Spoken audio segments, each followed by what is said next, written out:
O curso desta semana no Saber Direito aborda o direito à prova. O advogado criminalista e professor Ivan Gessler Júnior é quem apresenta as aulas. Ele fala sobre função, meios de obtenção de provas e sua ilicitude. Tudo isso e muito mais agora no Saber Direito. Olá, meus amigos, eu sou o professor Ivan Gessler Júnior, de Processo Penal. Estamos aqui nessa caminhada no Saber Direito, tratando durante todas essas aulas sobre o direito à prova no processo penal. Em nosso primeiro encontro, nós fizemos algumas considerações iniciais a respeito da prova, o conceito da prova penal, falamos também da funcionalidade e a função da prova no processo penal. No segundo encontro, em nossa segunda aula, nós enfrentamos a principiologia da prova, falamos de preceitos importantes em relação à matéria probatória. Em nossa terceira aula, nós analisamos a licitude e ilicitude da prova, falamos das teorias no tocante à admissibilidade da prova no processo penal, enfrentamos a vedação aos meios de prova ilícitos que nós temos na Constituição Federal e no Código de Processo Penal.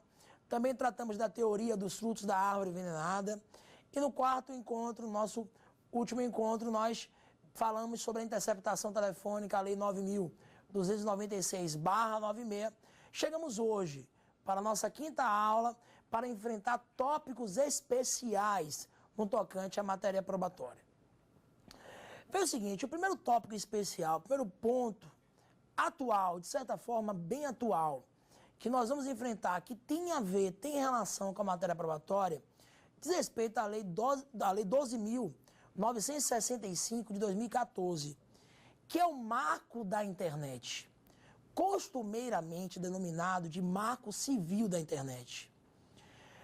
Em que pese ter essa nomenclatura de marco civil da internet para inovar e atualizar a utilização da rede mundial de computadores no Brasil, de forma a preservar a intimidade e trazer garantias na utilização desse serviço, o marco da internet tem previsões também que se aplicam perfeitamente à persecução penal.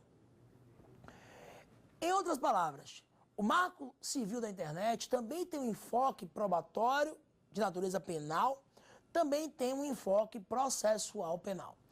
E as principais inovações do marco civil da internet no tocante à matéria probatória e à matéria processual penal, nós encontramos, por exemplo, no artigo 7º, inciso 2º e inciso 3º dessa Lei 12.965 de 2014.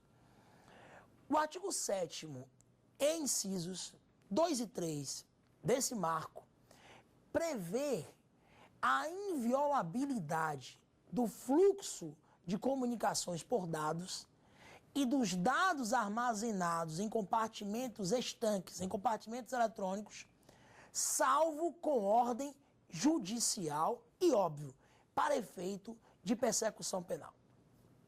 Essa inovação que nós encontramos em uma lei infraconstitucional, que acaba, percebam, por abraçar aquela posição jurisprudencial que já existia, admitindo a interceptação telemática, admitindo a busca e a captação de dados de natureza telemática, acaba por assegurar e abraçar essa previsão de maneira a também trazer uma garantia, ou seja, a necessidade de reserva jurisdicional, a necessidade de reserva de jurisdição. Pessoal, eu já comentei aqui em outros momentos que o direito processual penal, ele não pode ficar alheio às transformações sociais. Claro que nós estamos em um século onde as relações pessoais, interpessoais, as relações sociais estão, de fato, influenciadas e muito por uma comunicação praticamente instantânea, por uma rede energizada pela internet. Nós vivemos, e isso há muitos anos, em uma sociedade regida por uma velocidade. As pessoas não têm tempo sequer para pensar e raciocinar. Nós vivemos em um mundo onde tudo é regido pela velocidade, Nós temos acesso a informações, em alguns casos, até mesmo antes da notícia ocorrer. É informação em tempo real. O grande problema é que o processo penal tem o seu tempo, como menciona Auri Lopes em sua introdução crítica ao direito processual penal. A velocidade, sim, influencia hoje as relações sociais, mas o processo penal não pode ser um processo veloz, ao ponto de atropelar as garantias fundamentais. Assim, em que pese ser possível a utilização desses recursos tecnológicos de investigação, e o Marco Civil da Internet trouxe essa possibilidade, prescreveu essa possibilidade no artigo 7º, é preciso entender também que o processo penal tem o seu tempo. Nós não podemos atropelar as garantias fundamentais. E em boa hora chega o Marco Civil da Internet para exigir, por exemplo, ordem judicial para captação das conversas, das comunicações, do fluxo das comunicações por dados e também para aqueles dados que já estão armazenados em computadores, em celulares, em compartimentos eletrônicos. Nós podemos perceber o seguinte: hoje, a utilização desses recursos tecnológicos transformou os telefones ortodoxos que nós tínhamos em verdadeiros aparelhos sincréticos, multiplataforma. Você tem celulares hoje que não servem tão somente para uma ligação ortodoxa e convencional. Nós temos troca de e-mails através dos telefones celulares.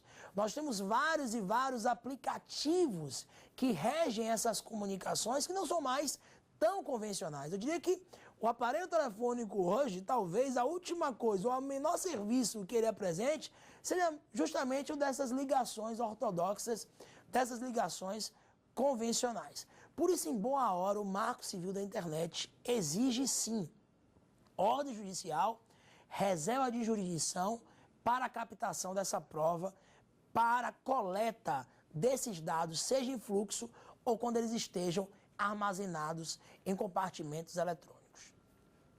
Por exemplo, o STJ, em decisão relativamente recente, entendeu, com relatoria do ministro Rogério Schietti, voltando nesse sentido, por exemplo, entendeu que é indispensável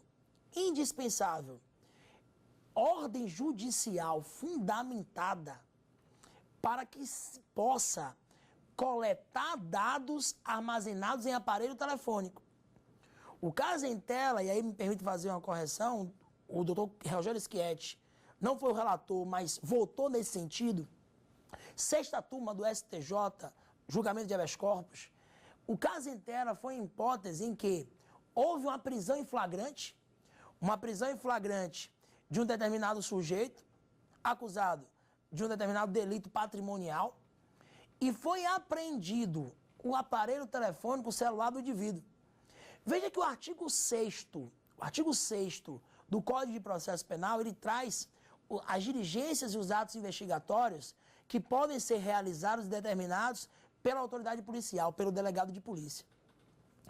Esse artigo 6º já prevê logo, nos 3 primeiros incisos, que a autoridade policial deve propiciar o trabalho dos peritos criminais, deve apreender todos os objetos que tenham pertinência temática com a suposta prática do delito, que possam servir como material probatório.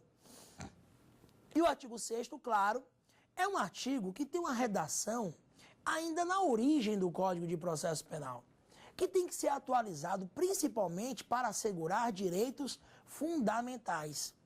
Nesse caso concreto, apreciado pelo Superior Tribunal de Justiça, sexta turma do STJ, o sujeito tinha tido seu aparelho telefônico apreendido e a autoridade policial teve acesso, sem ordem judicial, a todas as conversas do WhatsApp, que é um aplicativo específico para comunicação por dados, sem qualquer reserva de jurisdição, aplicando de forma crítica o artigo 6º do Código de Processo Penal, que diz que a autoridade policial deve apreender os instrumentos, os objetos que tenham relação com a suposta prática criminosa.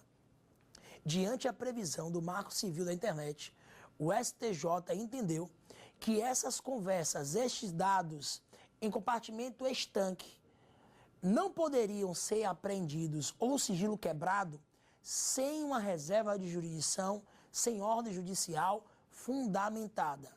Uma coisa é apreender o compartimento físico, outra coisa é quebrar o sigilo desses dados, que é assegurado pela Constituição Federal na esteira de um inciso que nós já comentamos, o inciso 12º do artigo 5º da Constituição Federal.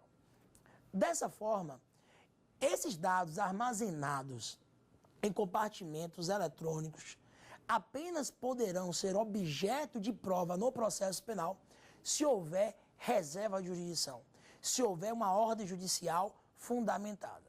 É verdade que o Marco Civil da Internet, em que pese exigir a reserva de jurisdição, não trouxe os requisitos e pressupostos extremamente delineados para a efetivação dessas medidas, como o prazo, como a necessidade de individualização da medida, pressupostos que nós encontramos, por exemplo, em relação à Lei 9.296/96.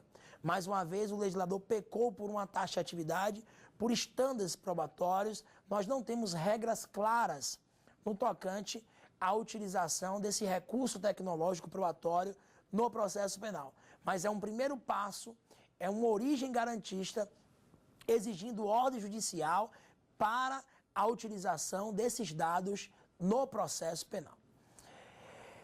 Claro que eu preciso fazer uma distinção entre a interceptação do dado ou dos dados, do fluxo das comunicações desses dados, e os dados armazenados em um aparelho, em um computador, como, por exemplo, conversas travadas ou comunicação por e-mail.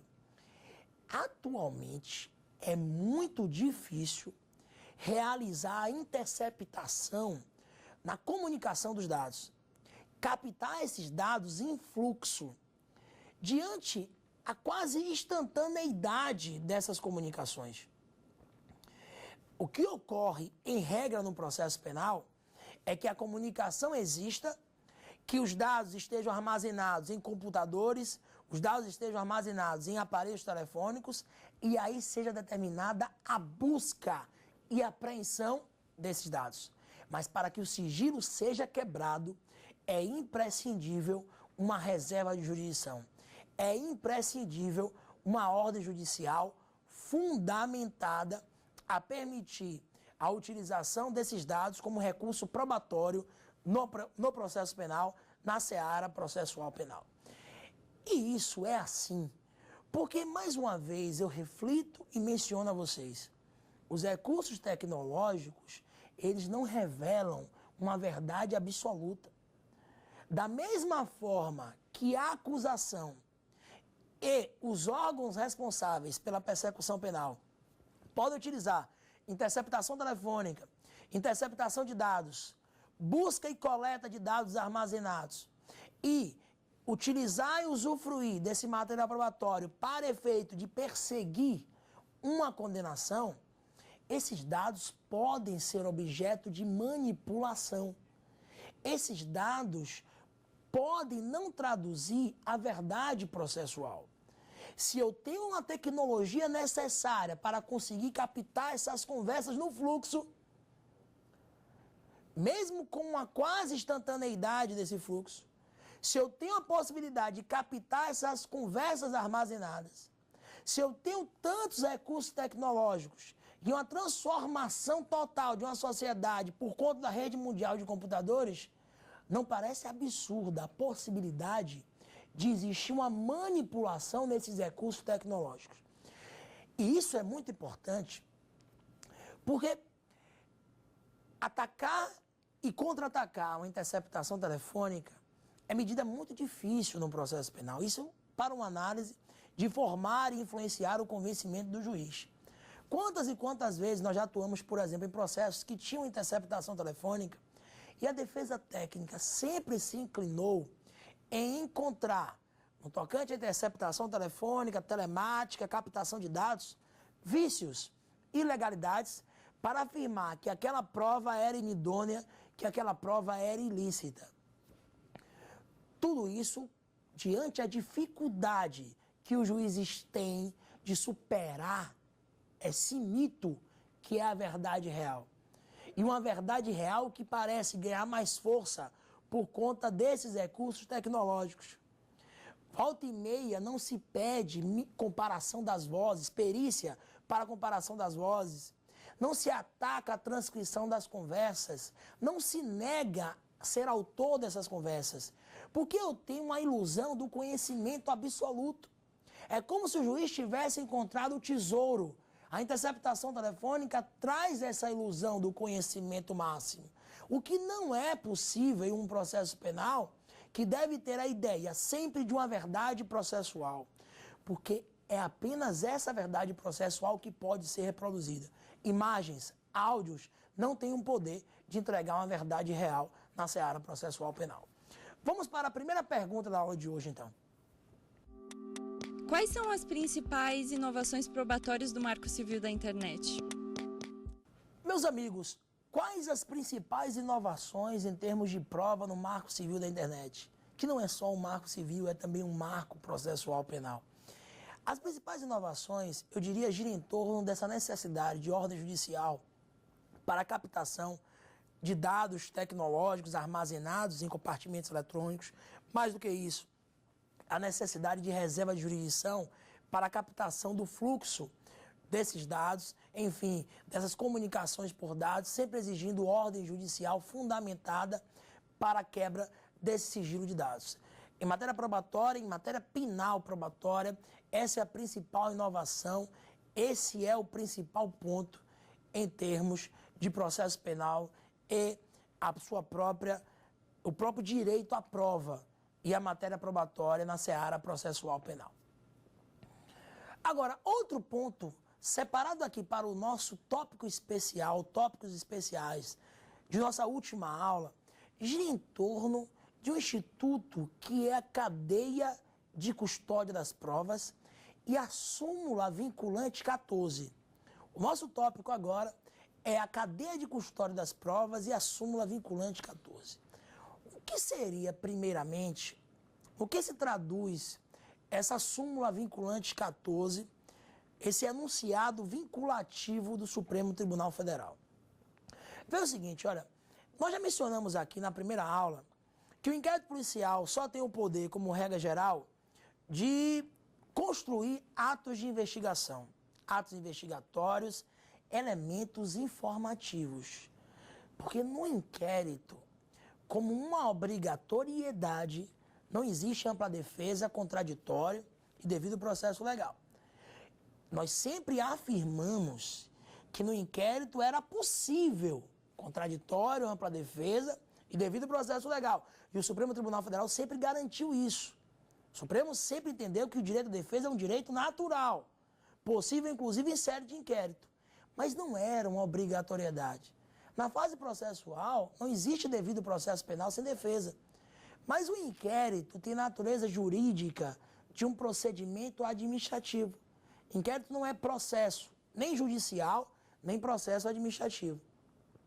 É um tema importante realizar uma análise crítica para saber até que ponto é importante defender ampla defesa e contraditório no inquérito policial.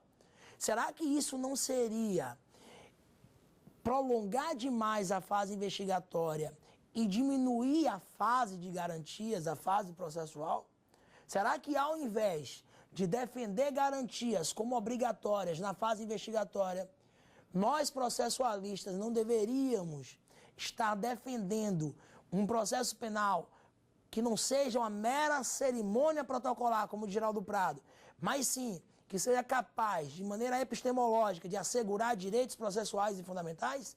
É uma discussão que é travada na doutrina. Mas fato é que muitos defendem contraditório, ampla defesa e devido processo legal como garantias absolutas no inquérito. Ainda não é assim.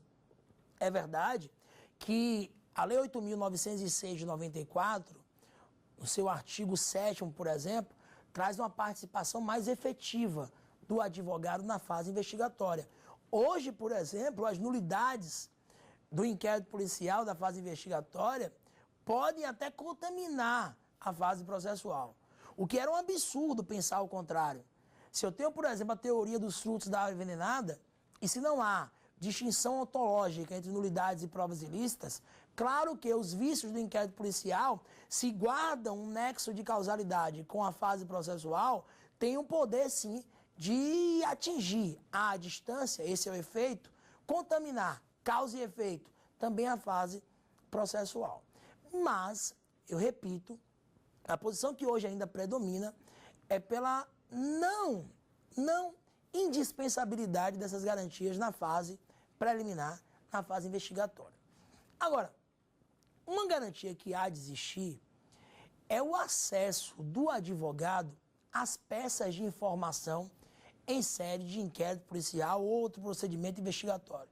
O Supremo Tribunal Federal sempre se inclinou nesse sentido, em permitir que o advogado do investigado tenha acesso às peças de informação inquisitoriais como um direito natural, que é o direito à defesa.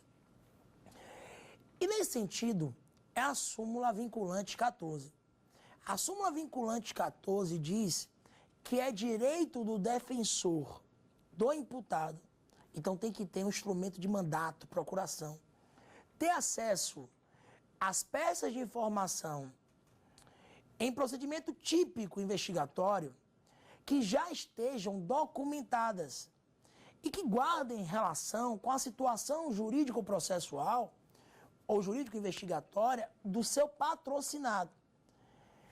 Então, o advogado do imputado, o advogado do investigado, tem direito a acessar os atos de investigação já documentados em sede de inquérito policial, ou como o inquérito policial é dispensável, outro procedimento preliminar, outro procedimento investigatório, desde que apresente um instrumento de mandato e que aqueles atos investigatórios tenham relação com a situação do seu cliente. A súmula vinculante, de fato, tem sofrido uma releitura. Na verdade, o teor do enunciado, de certa forma, não reflete totalmente as discussões acerca da vinculação, do caráter vinculativo desse entendimento que foi travado pelos ministros no Supremo Tribunal Federal. É lugar comum na doutrina, e mesmo de maneira invulgar nos discursos, nas conversas de processo penal, perceber o seguinte: muita gente comenta e alguns doutrinadores também afirmam: o que não está nos autos não está no mundo. Você já deve ter ouvido ou lido esse adágio em algum lugar. O que não está nos autos não está no mundo. E, em verdade, a doutrina fala que a verdade é uma verdade processual, é uma verdade dos autos. Essa é a posição que nós, inclusive, já comentamos aqui hoje em vários momentos de nossos encontros. Entretanto, em alguns casos, pode ser que exista um material probatório, um vestígio, uma evidência extra-autos. É possível que existam elementos ou fontes de prova igualmente relevantes para a defesa técnica que não tenham sido acostados aos autos principais de um inquérito policial ou mesmo do processo criminal, da situação jurídico-processual que é o processo penal. Com isso, eu venho afirmar o seguinte: a cadeia de custódia das provas, que é a realidade, por exemplo, em países como a Colômbia, a cadeia de custódia das provas é o direito que as partes têm de conhecer todo o trajeto probatório, desde a seleção da prova, para a sua busca, a sua produção, o seu acostamento aos autos, a sua aquisição explícita ou implícita pelo magistrado. Todo esse caminho probatório, todo esse caminho dos faróis que iluminam o destino do juiz até a verdade, devem permanecer claros, não obscuros, não apenas para a acusação, mas também para a defesa técnica. Eu me recordo que eu fui atuar em uma sessão do Tribunal do Júri em que nos autos, ou melhor, no início da investigação criminal, foi determinada uma interceptação telefônica. Interceptação telefônica dos meus clientes. E aí eu entrei no processo posteriormente e fui lá e tirei cópia total, integral, das conversas telefônicas transcritas. E peguei a mídia também, uma cópia do CD da mídia. Fomos ao júri, né? E a interceptação telefônica era extremamente prejudicial à defesa técnica, porque os sujeitos supostamente confessavam triplo homicídio no teor daquelas conversas. Fomos ao júri, e aí eu me recordo que o Ministério Público falou por 1h30, o Ministério Público falou por 1h30, sustentando o homicídio qualificado e falando das provas testemunhais que possuía para comprovar a autoria, falando que existiam vários elementos de prova, mas não tocou na interceptação telefônica. Então eu, que estava na defesa técnica, achei por bem também nada a comentar. O processo é isso, ação e reação. Não teve o ataque, vai ficar sem um contra-ataque nesse ponto. Falei também das provas dos autos, que não existiam, mas não toquei na interceptação telefônica. E aí, o Ministério Público veio para a réplica, falou por 1 hora e não tocou na interceptação telefônica. No final, o MP disse, o promotor falou, olha, acho que a defesa técnica está confusa, porque ela pediu uma perícia para comparar as vozes aqui no tocante à interceptação telefônica e não há interceptação telefônica nos autos. Foi nesse momento que eu vim para a tréplica, peguei a cópia da interceptação telefônica e comecei a trabalhar a interceptação telefônica em todos os aspectos que, de fato, eram, em muitos, favoráveis aos acusados. O promotor protestou na hora dizendo que não teve acesso à interceptação telefônica, que foi uma medida decretada pelo juiz, com provocação do Ministério Público, inclusive. Disse que não teve acesso. Os réus foram absolvidos e o Ministério Público apelou para o Tribunal de Justiça, arguindo a nulidade do julgamento por violação do artigo 479 do Código de Processo Penal.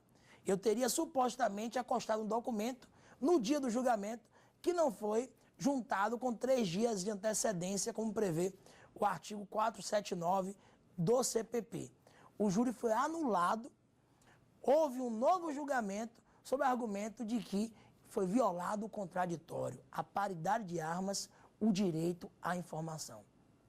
Sem entrar no mérito da legalidade dessa decisão do Tribunal de Justiça, o que nós podemos afirmar é o seguinte: a cadeia de custódia das provas é a necessidade de encarcerar a prova. Veja que, por exemplo, no contexto da interceptação telefônica, a Lei 9.296/96, e aí nós temos o artigo 9º nesse sentido, traz um incidente de inutilização da interceptação telefônica naquilo que não é relevante para os autos, com a presença do Ministério Público e do juiz da defesa. Não houve esse incidente. A interceptação telefônica foi arquivada. O Ministério Público não teve acesso. Nesse ponto, seria a quebra da cadeia de custódia das provas, que fala, por exemplo, Geraldo Prado, já falou, por exemplo, em um parecer acostado em HC, no Superior Tribunal de Justiça, no tocante à necessidade de toda a prova ser encarcerada, sob pena de violar o contraditório e, no caso da defesa, quando prejudicial à defesa, violar também o princípio da ampla defesa. Eu trouxe um exemplo em que o Ministério Público supostamente foi prejudicado, mas em vários casos a defesa técnica não tem acesso a todo o material probatório produzido e coletado pela acusação. Veja que o inquérito policial, a fase investigatória, já tem por objeto a notícia-crime. E a notícia-crime se inclina para uma hipótese acusatória. Entretanto, a defesa técnica não pode ficar sujeita apenas aos elementos probatórios que a acusação quer acostar aos autos.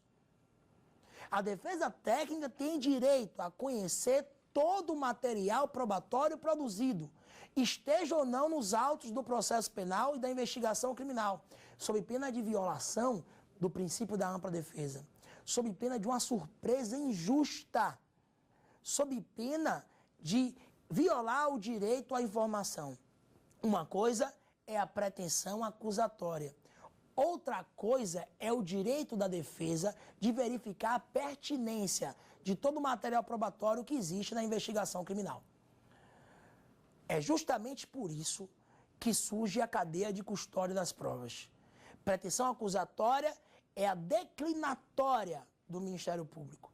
Aquilo que o Ministério Público traz em termos de alegações, em termos de prova ou proposição de prova para os autos. A defesa tem o direito de conhecer mais, pelo princípio da comunhão das provas, que eu ainda não tinha mencionado com vocês. A defesa tem o direito de conhecer todo o material probatório para não ser surpreendida. Não é o Ministério Público ou os prepostos de polícia que vão afirmar aquilo que é relevante ou não para a sustentação defensiva. Essa verificação há de ser feita pela defesa técnica, pela defesa do imputado. Vamos para mais uma pergunta em nosso encontro de hoje. O que consiste a quebra da cadeia de custódia das provas? Perfeito, meus amigos. A quebra da cadeia de custódia das provas significa o descarte, a extirpação de uma fonte de prova, de um meio probatório, sem a oitiva da outra parte, sem a concordância da parte adversa. O processo penal é um jogo, é um conflito, mas as regras devem ser observadas. Eu não posso trapacear nessa guerra. Tudo bem que o processo penal é uma discórdia, né? Onde os corações se rompem, se afastam. Entretanto, esse afastamento não pode propiciar a inobservância das regras do jogo. Uma vez proposta a prova, uma vez produzida a prova, mesmo que formalmente ela não integre os autos, a defesa tem o direito de acessar tudo integralmente. A quebra da cadeia de custódia das provas vai existir quando houver a danificação, quando houver a adulteração ou a extirpação dessa prova que não foi inserida nos autos sem a oitiva da outra parte, sem a concordância, por exemplo, da defesa técnica.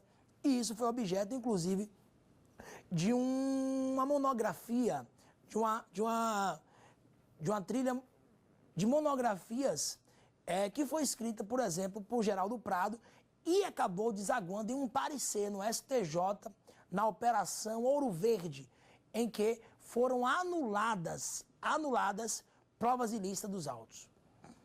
O que consistiu essa operação e por que o STJ anulou e considerou, melhor afirmando, que aquela determinada prova seria uma prova ilícita? Foi um caso onde houve interceptação telefônica e também a captação de comunicações por e-mail. Foi feita uma conta espelho e as conversas por e-mail, as comunicações por e-mail, por exemplo, foram armazenadas em um computador na Polícia Federal. Da mesma forma, os áudios com o teor integral das conversas foram entregues à Polícia Federal. Houve, sim, a contaminação do disco rígido, do drive que mantinha as conversas por e-mail. E conversas foram extirpadas, danificadas. Parte das conversas foram perdidas. Mais do que isso, a defesa quis ter acesso a uma das mídias, onde existia trechos das conversas telefônicas. Uma dessas mídias também foi objeto de descarte, foi perdida no âmbito do bojo da Polícia Federal. E aí o STJ entendeu que a integralidade, a integridade da prova deve ser mantida sob pena de quebra da cadeia de custódia das provas. Eu não posso aceitar receber parte do conteúdo da interceptação telefônica. Eu não posso aceitar receber parte de trechos dos e-mails apreendidos. Nós estamos tratando aí com recursos tecnológicos, voláteis, extremamente manipuláveis. A partir do instante que um vírus ou qualquer outra medida corrompe essas conversas e esses dados, toda a prova está comprometida e contaminada. Nessa esteira, o STJ entendeu que a prova deveria ser considerada ilícita e determinou, concedeu habeas corpus de ofício e determinou que o juízo de primeiro grau verificasse a contaminação dos frutos ou das provas supervenientes. verificar-se a erosão dessas outras provas, verificar-se a possibilidade de aplicação da teoria dos frutos da árvore envenenada. Como já é de costume, em alguns casos, o juiz de primeiro grau entendeu que não seria possível aplicar a teoria dos frutos da árvore envenenada, porque não existiria um nexo causal entre as provas supervenientes. Isso ocorre muito em primeiro grau quando os tribunais superiores anulam instruções criminais que se firmam com base em provas ilícitas. Então, falar da cadeia de custódia das provas é a necessidade de encarcerar todo o material probatório para que a defesa possa usufruir dessa fonte de prova, verificar a sua pertinência temática. Falar de cadeia de custódia das provas é propiciar o mínimo de custódios possíveis. Quanto menor for o número de prepostos policiais que tenham contato com a prova, maior vai ser a integralidade, a integridade dessa prova. Maior será a eficácia desse material probatório. Maior será a lisura desse meio probatório. Isso se denomina, no âmbito espanhol, na Espanha, de mesmidade. Mesmidade é justamente para os autores espanhóis, no que é reproduzido por Aurí Lopes e por Geraldo Prado, e não tem uma correspondência no português. Mesmidade é essa integridade da prova. Ou seja, a possibilidade daquele material probatório ter se mantido rígido, íntegro, sem manipulações, sem danificações, sem reduções de conteúdo. Essa é a mesmidade. É o princípio da desconfiança. Ah, mas os policiais têm fé pública. Eles estão dizendo que o único conteúdo que tinha era esse. É preciso desconfiar de certas conclusões. E a tarefa da defesa técnica é essa. Se houve a danificação porque um arquivo não está sendo aberto, claro que existe a possibilidade de ter sido quebrado o encarceramento do material probatório. Nesse sentido, por exemplo, eu tinha um júri marcado, uma atuação no Tribunal do Júri marcado, uma sessão do Tribunal do Júri marcado, na vara do júri em Salvador, em um caso em que meu cliente foi acusado de uma tentativa de homicídio. O sujeito supostamente jogou uma bomba na residência dele, onde tinham crianças, inclusive menores, dormindo, que eram seus filhos, e meu cliente, quando ele ia jogar outra bomba, desferiu 11 facadas no sujeito que não morreu. E aí, o júri foi adiado, mas quando eu cheguei na sessão do júri, aí eu perguntei como era essa bomba, né? Eu já tinha analisado os autos, era uma bola de sinuca, em forma de bomba. Aí eu perguntei, cadê a bola de sinuca? Aí o juiz, bola de sinuca? Não sei onde está a bola de sinuca, doutor. Aí eu olhei para o motor e falei, olha, cadê a bola de sinuca? Não, a bomba não está aqui. Veja que os instrumentos do crime, utilizados para a prática do crime, ou que tenham pertinência com o fato penalmente relevante, devem acompanhar os autos do processo penal. Eu preciso saber onde está a faca utilizada para a prática do crime. Eu preciso saber onde está supostamente a droga apreendida. Eu preciso saber o que é feito com o restante do material genético descartado. Eu preciso saber onde estão as mídias da interceptação telefônica. Eu preciso saber onde está a bola de sinuca, a bomba. Porque é um direito da defesa ter acesso a todas as fontes de prova. A cadeia de custódia, o encarceramento dessas provas não pode ser quebrado.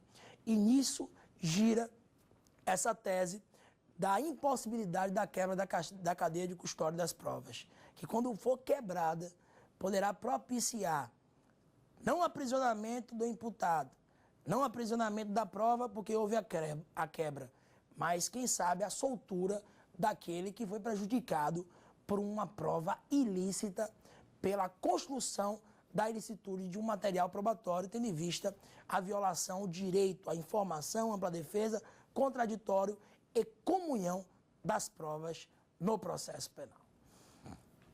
Perfeito. E aí nós focamos agora em outro tópico especial, que é a coleta de provas no âmbito da cooperação internacional, da transnacionalidade das provas no processo penal. É o que nós vamos comentar a partir de agora. Veja o seguinte, olha, o novo Código de Processo Civil, isso no artigo 26 e no artigo 27, acabou abraçando princípios que regem o nosso regime republicano, princípios de autodeterminação dos povos, da soberania de nossa nação e das nações em geral. O artigo 26 e 27 do Código de Processo Civil vem abraçar e recepcionar os princípios que são fundantes do nosso regime republicano e de nossa Constituição Federal.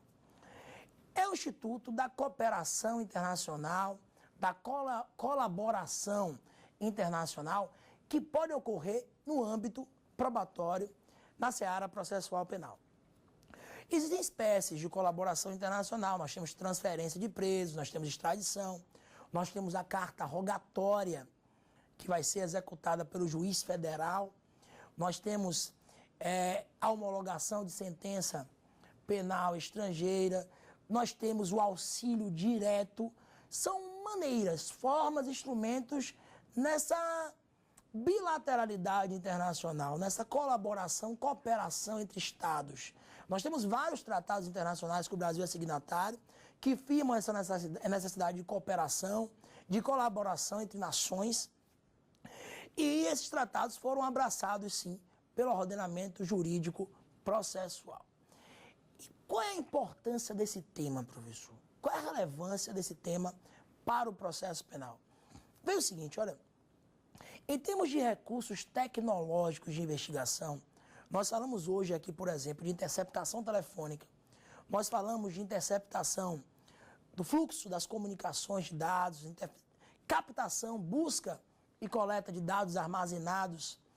E o que se deve perceber é o seguinte, volta e meia, de maneira quanto mais, o que se percebe é que existe uma ubiquidade nesses dados, uma ubiquidade nesses elementos probatórios tecnológicos. Como assim, mestre? Veja o seguinte, é importante perceber que quando eu tenho um celular em minhas mãos e tenho dados armazenados nesse celular, ou quando eu me comunico através do WhatsApp, de outros aplicativos, quando eu mando um e-mail pelo meu celular, o que eu estou utilizando em verdade é uma computação em nuvem.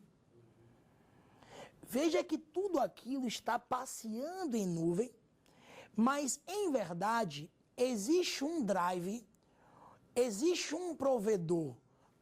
No âmbito brasileiro, por exemplo, situado no exterior, onde aqueles dados estão armazenados. Quando eu converso pelo WhatsApp, esse provedor não está situado no Brasil. Os dados não estão armazenados no Brasil. Em verdade, esses dados estão armazenados no exterior. E o Marco Civil da Internet, em momento algum, cuidado, excepcionou a necessidade de colaboração internacional, de cooperação internacional para a coleta de provas situadas no exterior. Pelo contrário, o Marco Civil da Internet caminhou no sentido de respeitar a soberania das nações, caminhou no sentido da autodeterminação dos povos, ter a noção de que a internet rompe barreiras, é transnacional, mas ainda assim eu não posso deixar de perceber que há uma ubiquidade nesses dados. Eu não posso deixar de perceber que a soberania de uma nação, por exemplo, onde os dados estão armazenados, não pode ser violada mediante uma captação uma captação direta, uma coleta frontal, sem mediação desses dados. Vamos exemplificar para ficar melhor. Por exemplo, no âmbito da Operação Lava Jato, nós tivemos uma desnecessidade considerada pelo juiz em relação à cooperação internacional.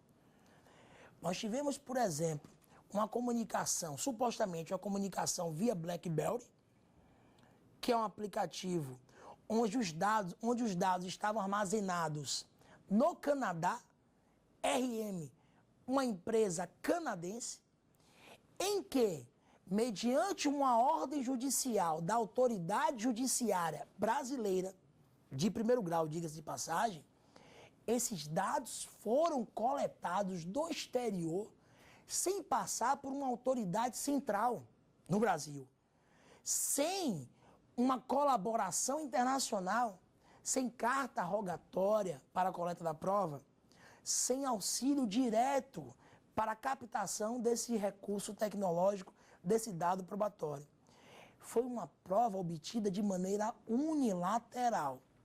Nesse caso, o juiz de primeiro grau entendeu que não havia necessidade de colaboração internacional, porque o fato penalmente relevante foi praticado no Brasil, supostamente, e, mais do que isso, os aparelhos telefônicos estão sitiados, por exemplo, no Brasil. Os interlocutores residem no Brasil. Então seria desnecessária, segundo o magistrado de primeiro grau, a cooperação internacional para a coleta de provas. Meus senhores, vejam o seguinte. Claro que nós hoje temos uma criminalidade transnacional. Nós temos uma criminalidade organizada, uma criminalidade fragmentada em alguns pontos, que usufrui das barreiras transnacionais e da soberania dos estados, em alguns casos, para a prática de delitos. Isso é uma verdade. Mas também é uma verdade de que o processo penal não pode deixar de respeitar as regras do jogo. E eu não posso violar a soberania de um Estado captando a prova sem os recursos diplomáticos. É justamente por isso que a cooperação internacional aparece como medida inalienável para que esses dados armazenados no exterior sejam objeto de prova no processo penal no Brasil. Vamos para mais uma pergunta, nossa última pergunta da aula de hoje. E eu gostaria de saber se a cooperação internacional é procedimento imprescindível para provas coletadas no exterior. Imprescindibilidade da cooperação internacional, meus amigos, para a coleta de provas situadas no exterior. Veja que nós mencionamos um caso específico em que o juiz de primeiro grau, com base em um entendimento, afirmou que seria desnecessária a cooperação internacional para uma coleta de prova armazenada em provedores ou em drives no exterior, porque, pelo princípio da territorialidade, o crime está sendo julgado no Brasil, existem aparelhos telefônicos sendo utilizados no país, computadores sendo utilizados no país, a empresa tem filial no país, no Brasil, então seria desnecessária a cooperação internacional. E eu ouso dizer que o STJ, por exemplo, já caminha nesse sentido. O STJ, em algumas decisões, tem considerado desnecessária a cooperação internacional para a obtenção dessas provas no exterior, porque, segundo o Superior Tribunal de Justiça, se a empresa tem filial no Brasil, ela tem o dever de entregar esses dados que supostamente estão armazenados no exterior. Ocorre que isso pode flexibilizar, ou de certa forma relativizar as sanções internacionais. É só imaginar, por exemplo, que os Estados Unidos não podem determinar uma ordem judicial, que um banco, por exemplo, no Brasil, entregue dados bancários sem cooperação internacional. Eu não posso permitir que um preposto policial americano venha no Brasil e capte, por exemplo, diretamente dados financeiros sitiados e situados no Brasil, só porque aquela instituição bancária tem uma filial também nos Estados Unidos. Então, é uma medida perigosa, mas eu diria que o STJ já caminha nesse sentido e parte da doutrina já tem considerado desnecessária a cooperação internacional. Mas, pelo Código de Processo Civil, e aí nós temos que aguardar as decisões mais recentes, o Código de Processo Civil exige a cooperação internacional para a captação das provas e não há nada no Marco Civil da Internet que dispense essa necessidade de cooperação internacional para a captação dessa prova. Em outros casos concretos, claro, nós já percebemos que a cooperação e a colaboração internacional tem sido considerada desnecessária. Nós temos, inclusive, doutrinadores que mudaram de posição. O procurador, por exemplo, Vladimir Aras, entendia pela necessidade de cooperação internacional para a captação desses dados armazenados no exterior. Temos artigos mencionando isso. Atualmente, há declarações no sentido contrário. Então, temos que aguardar para que seja pacificada essa posição. Meus amigos, chegamos ao final de mais uma aula de todos os nossos encontros. Na aula de hoje, nós enfrentamos tópicos especiais sobre matéria probatória, falamos do Marco Civil da Internet, a necessidade de ordem judicial para a captação de dados telemáticos, comentamos também sobre a cadeia de custódia das provas e o enunciado vinculante 14, uma releitura da súmula vinculante 14. Falamos, por fim, da colaboração internacional, da cooperação internacional. Foi muito bom ter esse encontro com vocês. Estamos à disposição de todos. Muito obrigado e até a próxima. Ficou com dúvidas sobre o assunto? Então mande um e-mail para saberdireito@stf.jus.br. E você também pode estudar pela internet acessando o site tvjustiça.jus.br.